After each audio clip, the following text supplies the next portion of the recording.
Principal clause আর subordinate ক্লোজের পার্থক্য, যেমন principal ক্লোজের question হয়, সাবঅর্ডিনেট ক্লোজকে কখনোই কোশ্চেন করা যায় না।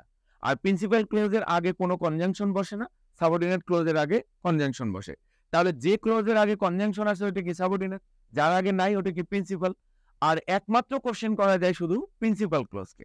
তো দেখো, তার মানে কি প্রিন্সিপাল ক্লোজকে কোশ্চেন করা যায়, তার মানে সাবঅর্ডিনেট ক্লোজের কোনো ভার্ব সাবজেক্টের আসবে না, যেহেতু কোশ্চেন করা যায় না। যেমন একটা উদাহরণ দেখো, যেমন ধরো যে do you know where does he live. তো এখানে এটা হচ্ছে সাবঅর্ডিনেট ক্লোজ, কারণ এই যে ক্লোজ মার্কার আছে, আর এটা হচ্ছে প্রিন্সিপাল ক্লোজ। তো আমরা জানি যে একমাত্র প্রিন্সিপাল ক্লোজকেই কোশ্চেন করা যায়, সাবঅর্ডিনেটকে করা যায় না। তার মানে সাবঅর্ডিনেটের কোনো ভার্ব সাবজেক্টের আগে আসবে না। তাহলে এই ভার্বটা যে আগে এসছে এটা কি রং না রাইট? নিশ্চয়ই কি রং। এখন এটার কারেক্ট কি হবে, যে do you know where he lives, এটা কারেক্ট। তো এই নিয়মে বিভিন্ন পরীক্ষায় কোশ্চেন এসে, দেখো দুই একটা কোশ্চেন আমরা রিসার্চ করি। Identify the correct sentence. দেখো আই ডু নট নাও হয় কখনো, আই ডু নট কখনোই নাও হয় না। এখানেও নাও আছে, এখানেও কি, এখানেও দেখো নাও আছে।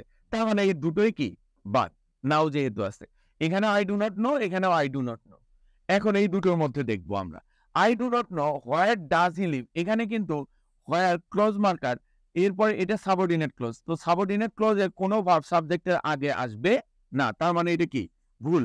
আবার দেখো I do not know where he has been live, তাহলে এখানে সাবজেক্টের পরে ভার্ব আছে, তাহলে একমাত্র উত্তর কি ডি। এটার মিনিং হচ্ছে আমি জানি না তাকে কোথায় রাখা হয়েছে। পরেরটাতে দেখো, যেমন ডু ইউ নো, এটা এই যে এই নিয়মে do you know where does আগে আসছে, তার মানে এটা কি ভুল। বি নাম্বারে do you know where he lives, এটা কারেক্ট। আবার do you know where does এটাও আগে আসছে, এটাও কি বাদ।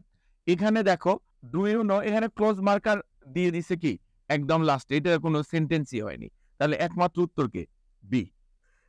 এরপরে আসো, I am trying to calculate how, মানির ক্ষেত্রে কিন্তু মানি আনকাউন্টেবল। মেনি আর মাছের পার্থক্য কি, মেনি বসে কাউন্টেবলে, মাছ বসে আনকাউন্টেবলে। যেহেতু মানি আনকাউন্টেবল, তার মানে হাউ মাছ হবে। তাহলে মেনি যুক্তটা বাদ, মেনি কে হাউ মেনি বাদ। আবার এখানেও দেখা যাচ্ছে হাউ মেনি, এই দুটো বাদ। তাহলে এই দুটার মধ্যে, তো I am trying to calculate, এরপরে আসবে কি ক্লোজ মার্কার। ক্লোজ মার্কারকে হাউ মাছ, এরপরে হাউ মাছ মানি সাবজেক্ট, তারপরে কি ভার্ব ইউ ও মি। তাহলে উত্তর কি হবে